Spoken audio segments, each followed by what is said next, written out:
Bonjour à tous chers amis, la vidéo d'aujourd'hui porte sur le drame de science-fiction de 2019, I'm Mother. Le premier jour après la catastrophe qui a conduit à l'extinction de l'humanité, un bunker autonome de l'ONU contient des installations de repeuplement qui abritent 63 000 embryons humains congelés. Dehors, aucun humain n'a survécu.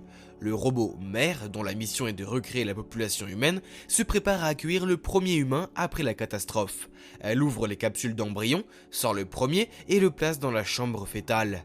L'embryon dans l'utérus artificiel deviendra un bébé en 24 heures seulement. La mère attend patiemment, tandis que des explosions retentissent à l'extérieur du bâtiment. Une fois que le fœtus est devenu un bébé, la mère peut commencer à l'élever. Par la suite, nous voyons le bébé faire ses premiers pas, rire et pleurer, courir et jouer, le tout sous l'œil attentif de la mère. Au fur et à mesure que le temps passe, nous voyons la petite fille grandir et se développer sous nos yeux. Elle fait des origamis avec mère, apprend la danse classique et colle des autocollants sur le robot. Un jour, l'enfant demande à sa mère pourquoi il n'y a pas d'autres enfants avec eux, et le robot lui montre ses frères et sœurs dans la salle contenant les embryons. 13 867 jours se sont écoulés depuis la catastrophe. La petite fille s'est transformée en une jeune fille, elle se réveille et prend son petit déjeuner en regardant sa tablette. Mère entre, sa main a un problème, alors la fille insiste pour jeter un coup d'œil, et elle répare facilement la panne. Plus tard, la jeune fille a un cours d'éthique. Mère lui demande de résoudre un problème hypothétique difficile. L'objectif principal de l'éducation de la jeune fille semble être l'humanité et sa survie. Mère s'inquiète de la façon dont sa fille va répondre à la question. La jeune fille est sur le point de passer un examen important qui montrera l'efficacité de son processus éducatif. Cette nuit-là, la fille a du mal à dormir et elle regarde des vidéos. Soudain, il y a une coupure de courant dans le bunker. La jeune fille part à la recherche de sa mère et constate que le robot est également désactivé. La fille trouve un câble électrique endommagé et découvre la cause du problème. Une souris a rongé les fils. Cela révèle que la vie à l'extérieur n'a pas été complètement détruite. La fille rétablit l'électricité et attrape la souris. En voyant l'animal, mère s'inquiète. Il y a peut-être une brèche dans le sas du bunker, ce qui signifie que de l'air contaminé pourrait s'infiltrer. Malgré les protestations de sa fille, mère incinéra la souris, expliquant que la contamination est non seulement dangereuse pour elle, mais aussi pour les embryons. Une nuit, la fille entend des bruits étranges provenant de l'extérieur du sas.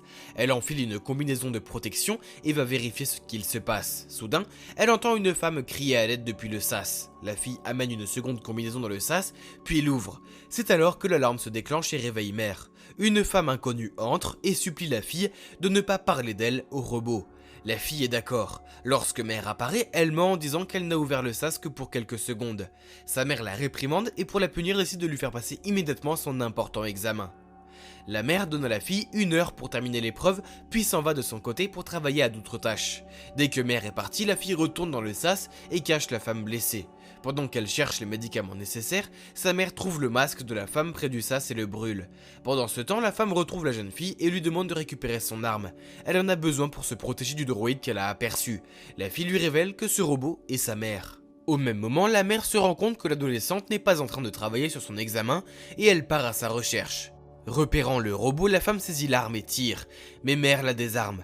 La fille supplie le robot de ne pas tuer la femme et celle-ci dit qu'elle a besoin de leur aide car elle souffre. La mère ne voit rien de mal à aider la femme blessée, ce qui lui pose un problème, c'est que la jeune fille lui mente. La femme est emmenée à l'infirmerie mais mère oblige la fille à rester en dehors de la salle de soins. La femme refuse de prendre le médicament proposé par le robot. Mère admet alors que l'histoire de l'infection de l'extérieur était un mensonge nécessaire pour empêcher sa fille de faire certaines choses. Son principal objectif est de prendre soin de l'humanité, mais si la femme refuse le traitement, mère ne peut rien faire pour l'aider. En quittant l'infirmerie, mère raconte à sa fille sa version des événements concernant les droïdes. Selon elle, ces paramètres sont différents de ceux des droïdes qui sont à l'extérieur. Mère demande à la fille de la croire. Plus tard, fille fouille dans le sac de la femme et parmi les nombreux objets, elle trouve un bouquin avec des portraits dessinés. L'un d'eux lui semble particulièrement intéressant.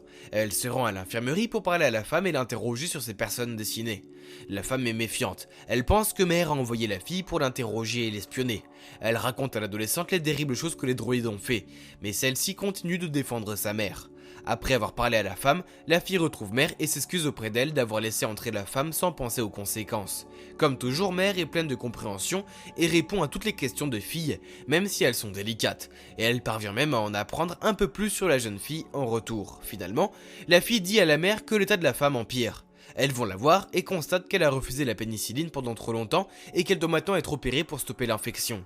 La femme ne permet pas au robot de la toucher, alors la jeune fille se porte volontaire pour réaliser l'opération. La femme refuse également l'anesthésie et endure une douleur insoutenable pendant que la fille retire la balle et nettoie la plaie. Après l'opération, l'adolescente craque et se met à vomir. Plus tard, Fille attend que la femme se réveille. Elle a perdu connaissance à cause de la douleur. Lorsqu'elle reprend conscience, la femme prend un repas et remercie la jeune fille pour son aide. Les femmes discutent toutes les deux tandis que Mère les observe de loin. Le lendemain, la jeune fille est toujours là au chevet de la patiente à l'infirmerie.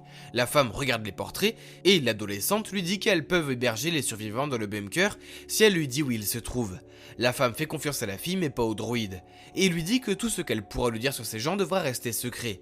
La jeune fille accepte et la femme lui parle du campement où elle est passée la plus grande partie de sa vie, au fond d'une mine. Elle lui raconte qu'elle est arrivée au bunker pour échapper aux droïdes qui ont tué son demi-frère. La jeune fille continue d'insister pour que les survivants soient amenés ici, mais la femme lui propose plutôt de les rejoindre, elle et les autres dans la mine où c'est plus sûr. Soudain, Mère interrompt leur conversation et dit que la femme doit se reposer pendant que la fille passe son examen. Alors qu'elle quitte toutes les deux l'infirmerie, Mère lui apprend que la balle avec laquelle la femme lui a tiré dessus était identique à la balle retirée de sa propre blessure. Les droïdes n'utilisent les mêmes munitions, donc Mère pense qu'un autre être humain a dû tirer sur la femme, et peut-être pour une bonne raison. La fille s'inquiète de cette information mais ne révèle pas le secret de sa nouvelle amie. L'examen important que la jeune fille doit passer concerne l'éthique et la moralité. Les questions testent son jugement et son empathie. Pendant ce temps, Mère fouille dans les affaires de la femme et active un traceur qu'elle met dans le sac. Les deux dernières étapes de l'examen concernent les aspects physiques et médicaux. Une fois terminé, Mère annonce que ses résultats sont meilleurs que jamais. En guise de récompense, la jeune fille est autorisée à choisir un embryon et à en faire naître le frère ou la sœur qu'elle a toujours voulu. Sa mère la félicite pour ses années de patience et son excellent caractère. La jeune fille choisit un embryon mâle, le place dans la chambre fœtale et règle la minuterie sur 24 heures. Lorsque la fille arrive à l'infirmerie, la femme conteste immédiatement la version du robot au sujet de la balle et lui propose de vérifier par elle-même. Plus tard dans la nuit, la fille ouvre secrètement le tiroir où sont conservées les balles et constate qu'elles sont de tailles différentes, ce qui prouve que Mère lui a menti. À proximité, elle trouve un autre tiroir sans étiquette. À l'intérieur, se trouvent les documents relatifs à l'embryon numéro 2. La jeune fille vérifie les conteneurs d'embryons et se rend compte qu'elle n'est pas le premier, mais le troisième enfant issu de ce lot. Les papiers indiquent que l'expérience sur ce sujet a été un échec. La fille veut vérifier la présence du reste humain dans l'incinérateur et elle trouve une mâchoire parmi les cendres. Le monde de la fille s'écroule devant ses yeux. Elle va parler à la femme, admettant qu'elle avait raison sur toute la ligne. Elle décide de fuir vers la mine avec la femme, mais seulement après la naissance de son frère, qu'elle veut emmener avec elle. Le lendemain, la fille rassemble des provisions pour le voyage, mais Mère la surprend. La fille lui ment en disant qu'elle prépare tout ça pour son frère, alors la mère l'emmène dans la cuisine pour lui montrer comment réaliser le mélange. Puis elle sort et enferme sa fille parce qu'elle a compris quels étaient ses plans. Mère se rend à l'infirmerie tandis que la fille tente de sortir de la cuisine. La fille parvient à briser la porte en verre en utilisant du gaz réfrigérant. À ce moment-là, la mère fait écouter un enregistrement de la conversation entre la femme et la fille, lui faisant savoir qu'elle est au courant de leur plan. Le droïde est sur le point d'éliminer la femme, la fille déclenche l'arme incendie pour distraire sa mère et aider son amie. Lorsque la femme voit le droïde s'approcher, elle prend Fille en otage pour la forcer à ouvrir le sas. Ne voulant pas qu'on fasse de mal à sa fille, la mère obtempère et les femmes quittent le bunker. Soudain, Fille est confrontée aux réalités de la vie extérieure auxquelles elle n'était pas préparée. La femme la ramène à la raison et lui dit qu'elles doivent trouver un abri. En chemin, elles sont pourchassées par des droïdes. Elle se cache dans un champ de maïs. La fille pose des questions au sujet du maïs et la femme répond qu'il est apparu en même temps que des droïdes 6 mois plus tôt. Avant cela, l'air était à peine respirable pour les humains. Finalement, elles arrivent sur une plage. Un navire est échoué et la plage est recouverte de conteneurs de marchandises. La fille voit l'océan pour la première fois. On découvre que la femme vit en fait dans l'un de ces conteneurs avec son chien. La femme avoue qu'elle s'est échappée de la mine il y a des années parce que les gens y étaient affamés et qu'ils devenaient fous. La fille est bouleversée par l'histoire de la femme, mais se sent mal à l'aise à l'idée d'avoir abandonné son frère derrière elle.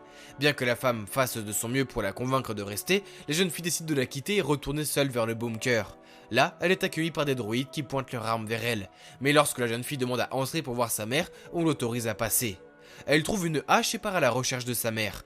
Elle entend un enfant qui pleure et s'approche. Mère dit qu'elle est heureuse de la voir de retour à la maison en sécurité. Le droïde explique que son but était de créer un être humain parfait, meilleur que ceux qui ont détruit la planète et l'humanité elle-même. La fille demande la permission d'embrasser son frère et s'approche de Mère, puis finit par lâcher la hache comme si elle avait décidé de ce qu'elle devait faire pour le futur. Elle attrape l'enfant, s'enfuit de la pièce et enferme le droïde. Elle se dirige vers une autre pièce et s'empare d'une arme. Les autres droïdes sont en train de pénétrer dans le sas, la fille s'approche de Mère avec son arme et exige que les autres robots restent à l'extérieur. Le droïde de Mère explique qu'il n'y a pas de différence entre elle et les autres droïdes. Et ils forment tous Mère, une seule conscience avec de multiples corps. La fille pose l'arme par terre, elle réalise que Mère a tué tous les autres humains. La fille demande une chance de s'occuper elle-même du bébé, de faire ce pour quoi elle a été élevée. Mère dit à sa fille que celle-ci n'a plus besoin d'elle et qu'elle peut maintenant tirer sur son processeur. Au même moment, la femme trouve le traceur dans son sac et Mère apparaît chez elle dans le corps d'un autre droïde. Elle dit à la femme qu'elle a accompli son destin, laissant entendre qu'elle était l'un des bébés nés avant la fille. Dans le final du film, la fille chante une berceuse à son frère, puis va voir le reste de la fratrie dans la salle des fœtus. C'est tout pour aujourd'hui, j'attends avec impatience vos réactions et vos commentaires. Abonnez-vous à la chaîne pour ne pas manquer les nouvelles vidéos. Merci d'avoir regardé, liké et à bientôt.